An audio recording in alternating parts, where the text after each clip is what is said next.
बिस्मिल्लाहिर्रहमानिर्रहीम। अस्सलामुअलैकुम। जकातों में आपको खुशामदीद कहता हूँ। मगरबी ममालिक की जानिब से पाकिस्तान को संगीन नताइज की धमकियाँ क्यों दी जा रही? पाकिस्तान में बिजली के बिलों में इजाफे की असल वजूहात क्या है? क्या हुकूमत किसी किस्म का अवाम को रिलीफ दे सकती है या फिर रिलीफ के नाम पर अवाम को लॉलीपॉप दिया जाएगा? रियासत कौन कौन से टैक्सेस बिजली के बिलों में अवाम से वसूल कर रही है और वो कौन कौन से ऐसे तरीके हैं जिसके जरिए अवाम को इस तवानाई स्कैंडल के जरिए निचोड़ने की मजीद कोशिश की जा रही है? और सबसे बढ़ के क्या जो एहतजाज मीडिया पर दिखाया जा रहा है और सड़कों की जीनत बन रहा है, इस एहतजाज को इस्टेब्लिशमेंट की खामोश हिमायत हासिल है? और क्या इस एहतजाज को मजीद भड़काकर इस्टेब्लिशमेंट कुछ टारगेट्स को अचीव करना चाहती है? आज इन चंद सवालात के ऊपर हम बात करेंगे। तो सबसे पहली और इम्पॉर्टेंट खबर यह है कि मगरबी ममालिक की जानिब से रियासत पाकिस्तान को संगीन नताइज की धमकियां दी गई हैं। इन धमकियों की बुनियादी वजह यह है कि मगरबी ममालिक ये तसव्वुर कर रहे हैं कि पाकिस्तान के अंदर इंतखाबात फरवरी में भी नहीं होंगे और रियासती इदारे इस किस्म का गेम प्लान बना रहे हैं कि वो इंतखाबात को लामहदूद मुद्दत तक मुलतवी करना चाहते हैं और इस निगरान सेटअप को फरवरी से आगे बढ़ाना चाहते हैं। तो अब मगरबी ममालिक की जानिब से बाकायदा तौर पर रियासत पाकिस्तान को एक क्लियर कट मैसेज दे दिया गया है कि फरवरी तक मगरबी ममालिक, जिसमें यूरोपीय यूनियन, जिसमें अमेरिका, जिसमें बरतानिया और इसमें IMF भी शामिल है, वो फरवरी तक पाकिस्तान में इंतखाबात के इल्तवा को बर्दाश्त कर सकते हैं, मगर अगर इस्टेब्लिशमेंट ने इस कठपुतली नाम निहात निगरान हुकूमत को फरवरी से आगे बढ़ाने की कोशिश की तो फिर रियासत को, पाकिस्तान को और इदारों को नताइज भुगतने पड़ेंगे। फिर दो तरफा ताल्लुकात खराब हो सकते हैं, पाकिस्तान के ऊपर इकोनॉमिक सैंक्शंस लग सकती हैं, मौशी चैलेंजेस IMF के जरिए पाकिस्तान के बढ़ाए जा सकते हैं। और ये बिलीव किया जा रहा है और हुकूमत पाकिस्तान से एक और मुतालबा किया गया और वो ये है कि लेवल प्लेइंग फील्ड दी जाए तमाम सियासी जमातों को। लेवल प्लेइंग फील्ड सिर्फ मरियम नवाज और नवाज शरीफ के लिए नहीं होनी चाहिए, बल्कि इमरान खान साहब को भी पूरा मौका मिलना चाहिए।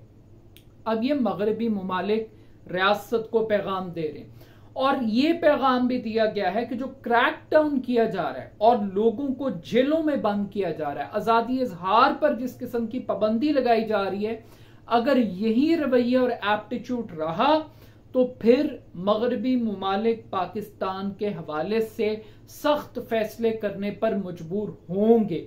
अब बज़ाहिर ये जमहूरियत पसंदी है, ये डंडे के जोर पर पाकिस्तान की स्टैब्लिशमेंट को पैगाम दे रहे हैं कि भाई आप इंतखाबात से भागने की कोशिश ना करें। और जिस तरीके से आपने 2 सूबों के अंदर इंतखाबात नहीं करवाए और आप एक लामहदूद मुद्दत के लिए एक अनइलेक्टेड गवर्नमेंट को रन कर रहे हैं, ये रवैया अब बर्दाश्त नहीं होगा। तो इससे आपको पता लगता है कि अमरीकी सफीर इलेक्शन कमिश्नर से क्यों मुलाकातें कर रहा था। अमरीकी सफीर वो बाकायदा तौर पर निगरान प्राइम मिनिस्टर से मिला, फिर ब्रिटिश हाई कमिश्नर जो नई पाकिस्तान में आई हैं वो भी सियासी मुलाकातें कर रही हैं। तो इससे आपको अंदाजा होता है जो तहरीक इंसाफ की कोशिशें थी वो रंग लेकर आ रही हैं सफारती हलकों में, और वो प्रेशर जो क्रिएट होना चाहिए था अब वो हो रहा है। अब इसकी वजह क्या है? वजह यह है कि इमरान खान साहब को इस बात की बड़ी अच्छी अंडरस्टैंडिंग है कि पाकिस्तान की एस्टेब्लिशमेंट पाकिस्तानी अवाम को कुछ नहीं समझती। पाकिस्तानी अवाम को बूटों के नीचे कुचला जा सकता है, बंदूक से डराया जा सकता है, वीगो डालों से उठाया जा सकता है, ये सारे के सारे काम इस्टेब्लिशमेंट कर सकती है, अवामी रद्दे अमल को कुचल सकती है। मगर अगर आप इंटरनेशनली आवाज उठाएं, अपना मुकदमा लड़ें, तो फिर रियासत मजबूर होगी इंटरनेशनल फोर्सेस के सामने कि वो सरेंडर करे। और अब हमें लग रहा है कि इंटरनेशनल फोर्सेस वो फरवरी तक गारंटी कर रही हैं कि फरवरी के अंदर अंदर रियासत पाकिस्तान को इलेक्शंस करवाने हैं, और इलेक्शन भी ऐसे जिसमें सबको लेवल प्लेइंग फील्ड मिले, सबको इक्वल अपॉर्चुनिटी मिले कैंपेन के हवाले से। तो ये तो एक बड़ी खुशाइन बात है। अब इसी स्टोरी के साथ मैं लिंक अप करता हूं और इसका एक रेफरेंस देता हूं कि आज ये रोजनामा एक्सप्रेस की टॉप एक्सक्लूसिव स्टोरी थी जो मैंने आपके साथ शेयर की कि संगीन नताइज की धमकियां मगरबी ममालिक की जानिब से दी गई अगर फरवरी से आगे इंतखाबात को ले जाया गया तो इसी के साथ अब पाकिस्तान के अंदर क्या हो रहा है। पाकिस्तान के अंदर आज से चंद दिन पहले पहली स्टोरी ये थी कि इंतखाबात होंगे नहीं होंगे, मियां नवाज शरीफ वापस आएंगे नहीं आएंगे, इमरान खान रिहा होंगे या नहीं होंगे। फिर अचानक पाकिस्तानी मीडिया के ऊपर पहला इस साल का अवामी इशू वो नमूदार हुआ और उसको हैरान कुन हद तक मीडिया कवरेज मिली, और पाकिस्तान का सबसे बड़ा कौमी इशू बिजली के बिल बन गए, इजाफी बिल बिजली के, ये मौजूए बहस बन गए। अब ये जो मौजूए बहस बने और पाकिस्तानी मीडिया जो कभी शरीफ खानदान, कभी जरदारी खानदान और इमरान खान साहब की सियासत का यरगमाल था, उसको इससे पहले कभी अवामी इशू महंगाई उसको मौजूए बहस नहीं बनी। लेकिन चले देर आए दुरुस्त आए। अब मैं ये बताना चाहता हूं कि इस्टेब्लिशमेंट किस तरीके से अपने मकासद को हासिल करने के लिए अवामी मसाइल को इस्तेमाल कर रही है। लोगों को बाकायदा तौर पर अपने गुस्से के इजहार का तरीक़ाकार बताया जा रहा है कि जनाब आप महंगाई के खिलाफ सड़कों पे निकलें, हड़तालें करें, बिल जलाएं, ग्रिड स्टेशन का घेराव करें। बज़ाहिर तो ये हुकूमत के खिलाफ हो रहा है सब कुछ, लेकिन इसकी सबसे बड़ी बेनिफिशियरी भी हुकूमत खुद है। और वो हुकूमत किस तरीके से है कि लॉ एंड ऑर्डर की सिचुएशन क्रिएट होगी और एक बेचैनी फैलेगी और इसके अंदर फसादात फूटेंगे, और जब फसादात फूटेंगे तो फिर पाकिस्तान का मौजू इंतखाबात नहीं होंगे, पाकिस्तान का मौजू जमहूरियत नहीं होगा, पाकिस्तान का मौजू लॉ एंड ऑर्डर की सिचुएशन होगी जो कि फेवर में जाती है कि अगर आपने इलेक्शन से स्केप करना है तो फौरी तौर पर आप ऐसे हालात को पैदा कर सकते हैं। वरना अदरवाइज बिजली के बिल 2 महीने 3 महीने पहले भी बहुत ज्यादा आ रहे थे, महंगाई पहले भी बहुत थी, मगर रिपोर्ट अब हो रही है। मैं ये नहीं कह रहा कि ये रिपोर्ट नहीं होनी चाहिए, लेकिन मैं ये बताना चाहता हूं कि एजेंडा सेटिंग का जो फार्मूला है वो ये है कि जो रियासत जब चाहे उसको जरूरत पड़े महंगाई की और इन इश्यूज की तो उसको इस्तेमाल किया जाए। लेकिन अब दिलचस्पी की बात यह है कि पूरे मुल्क के अंदर लोग सड़कों पर हैं, मस्जिदों में ऐलान किया जा रहा है, सिविल नाफरमानी की अनाउंसमेंट्स हो रही हैं, ग्रिड स्टेशंस के बाहर पुलिस तैनात है, मीटर रीडर्स रीडिंग लेने के लिए इलाकों में जाने के लिए तैयार नहीं है, और लोग खुदकुशियां कर रहे हैं, 15 पे कॉल्स कर रहे हैं बाकायदा तौर पर कि जनाब हमारे हालात बहुत मुश्किल हैं। और पाकिस्तानी मीडिया को भी अवाम का दुख और दर्द उसका रिफ्लेक्शन हो रहा है। अब ऐसी सूरत हाल के अंदर एक निगरान हुकूमत ने एक फैसला किया है कि हम अवाम को रिलीफ देंगे, बट इस बात को समझना चाहिए कि रिलीफ की ऑप्शन क्या इस इंटरिम गवर्नमेंट के पास है, तो इसका जवाब है नहीं। और ये बुनियादी तौर पे बिल महंगे क्यों, बिजली महंगी क्यों हो रही है, इसको हमें अंडरस्टैंड करना पड़ेगा। पाकिस्तान के अंदर मीडिया रिपोर्ट्स के मुताबिक 3 करोड़ 80 लाख से जायद बिजली के सारिफीन हैं, यानी कि मीटर्स की आप तादाद कह लें कि 3 करोड़ 80 लाख से जायद बिजली के सारिफीन पाकिस्तान में पाए जाते हैं। और इन सारिफीन को मुख्तलिफ जराए से बिजली फराहम की जाती है, जिसमें एक बड़ा हिस्सा IPPs का है, इंडिपेंडेंट पावर प्लांट्स हैं जो कि बिजली प्रोड्यूस करते हैं, बनाते हैं और वो सरकार को बेचते हैं। इनकी तादाद तकरीबन 78 के करीब है और ये 94 में लगाए गए, 2002 में लगाए गए, 2008 में लगाए गए, फिर 2013 के बाद ऑनवर्ड लगाए गए।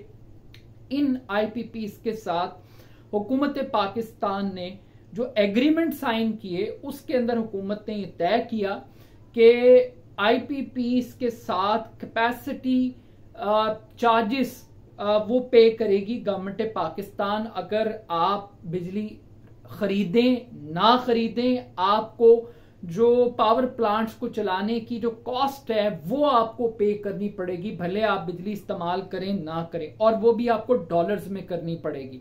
तो ये पाकिस्तान के साथ एक बहुत बड़ा जुल्म पीपल्स पार्टी ने और नून लीग की हुकूमत ने किया, जो कि क्रेडिट लेते हैं कि 2013 के बाद उन्होंने लोड शेडिंग के जिन को बोतल में बंद कर दिया। अब ये नहीं पता था कि उस बोतल के अंदर अवाम भी बंद हो गए, और अब हमें नजर आ रहा है कि हम कैसे कैद हो गए।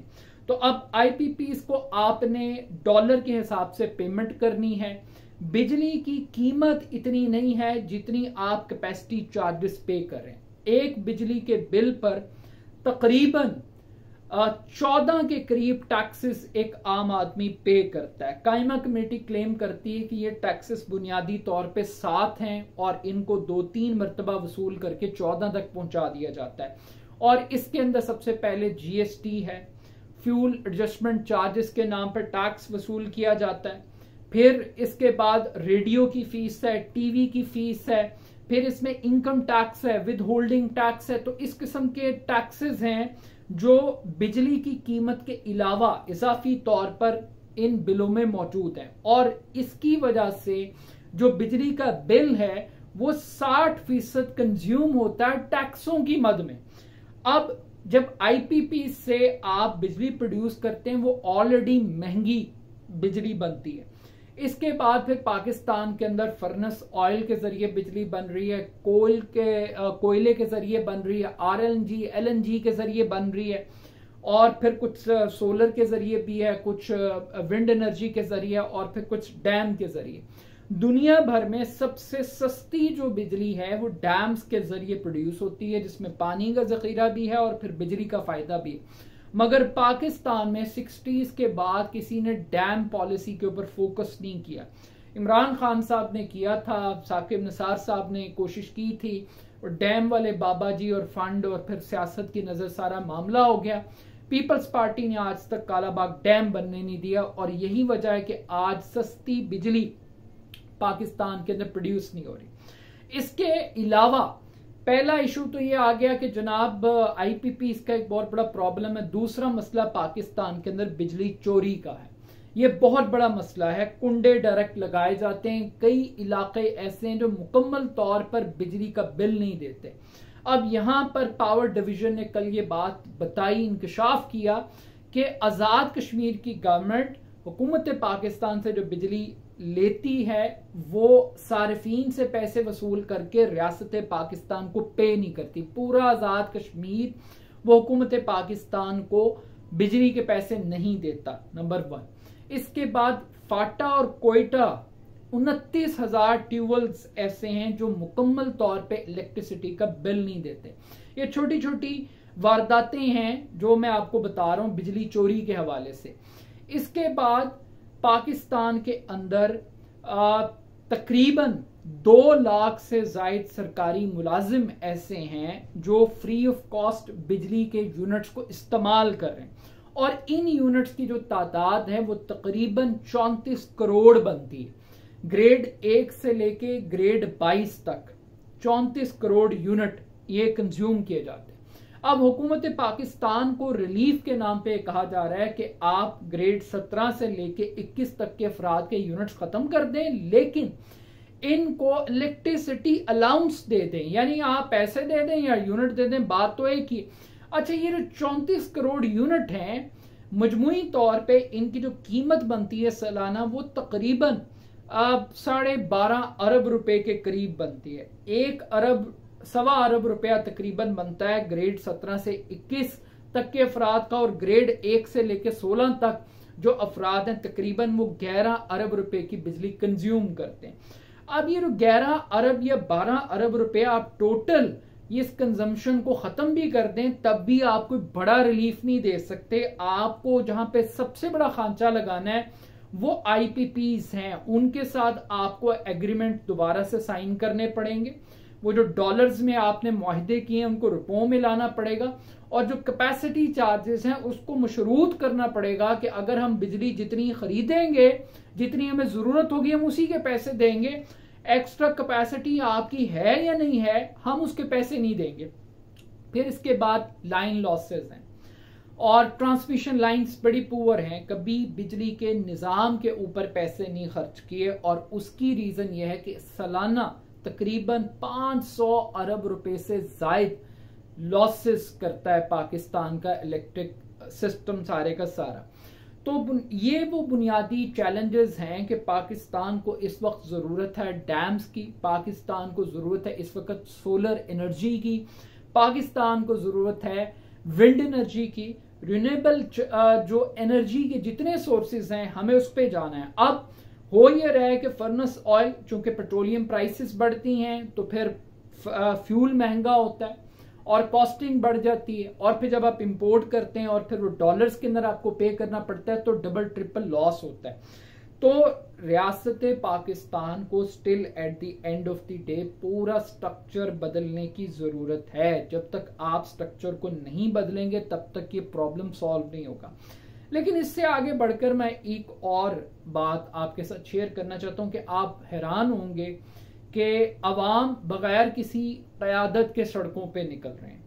कोई सियासी जमात पाकिस्तान की जिसने अगले इंतखाबात में हिस्सा लेना है वो इस एहतजाज का हिस्सा नहीं है। मुस्लिम लीग नून का बयानिया यह है कि मरीम नवाज और नवाज शरीफ चंद शख्सियात जिन्होंने उनके साथ मुबैना तौर पर ज्यादती की है, उनकी तकरीरें, वो ऑडियोस चलाएंगी, वो वीडियोस चलाएंगी उन अफराद से मुतालिक और इलेक्शन में वोट मांगेगी। दूसरी तरफ जो पीपल्स पार्टी है वो भी लोगों को मशवरा दे रही है निचली क़यादत को कि आप जाएं। तहरीक इंसाफ बेचारी अपने लिए नहीं निकल सकती, वो अवाम के लिए क्या निकलेगी। लेकिन सिवाय जमात इस्लामी के, और वो जमात इस्लामी जिसको किसी ने वोट नहीं देना, लेकिन वो बेचारे इन गरीबों के लिए, ताजरों के लिए, सनतकारों के लिए निकल रहे हैं। और ये जो सारी की सारी सूरत हाल है, सियासी जमातें ला ताल्लुक हैं। क्यों? क्योंकि वो प्रॉब्लम है, पार्ट ऑफ द प्रॉब्लम है, वो पार्ट ऑफ द सोल्यूशन नहीं है, और उनका ये मसला भी नहीं है। इससे आपको पता लगता है कि जो महंगाई, बेरोजगारी और गुर्बत और ये जो सारे चैलेंजेस हैं ये सिर्फ आम आदमी के प्रॉब्लम्स हैं। ये जो अशराफिया है पाकिस्तान की, जो सियासी जमातें, ये मंजर आम से गायब है। इनके मैनिफेस्टोज के अंदर कोई ऐसी स्ट्रेटजी नहीं है कि ये कैसे बिजली के बिलों को कम करेंगे। अब ये कह रहे हैं कि जनाब किस्तें कर दें, और भाई किस्तें भी कर दें तो अल्टीमेटली पैसे तो उसी अवाम ने पे करने हैं ना। इस महीने आप किस्त कर देंगे, अगले महीने फिर वो 40,000 रुपए का बिल होगा, और 40 के साथ पिछले महीने के 30,000 ऐड कर लेंगे, बाद वो 70-80 हजार रुपए पे चली जाएगी। तो ये सोल्यूशन काम नहीं करेगा जब तक कि आप टैक्सेस को नॉर्मलाइज नहीं करेंगे और क्लासिफाइड नहीं करेंगे। अगेन आपको कैटेगरीज बदलनी पड़ेगी। आपको 500 यूनिट तक के जो अफराद हैं उनको लाइफ लाइन के अंदर आपको लाना पड़ेगा, और ये जो IPPs के साथ एग्रीमेंट है दोबारा करने पड़ेंगे, और उससे बढ़ के आपको अल्टीमेटली डैम्स की तरफ और सस्ती एनर्जी की तरफ आपको फोकस करना पड़ेगा। बट स्टिल मुझे लग रहा है कि ये जितने फसादात अगर खुदा न खास्ता हुए तो इस्टेब्लिशमेंट इसको इस्तेमाल करेगी इंतखाबात को मजीद इल्तवा में डालने के लिए और निगरान सेटअप को तूल देने के लिए। बट देखते हैं कि मगरबी ममालिक की धमकी किस हद तक कारामद साबित होती है। अपना फीडबैक मुझे ज़रूर दीजिएगा। मेरे यूट्यूब चैनल को जगादो को ज़रूर सब्सक्राइब कीजिएगा। बहुत शुक्रिया। अल्लाह हाफ़िज़।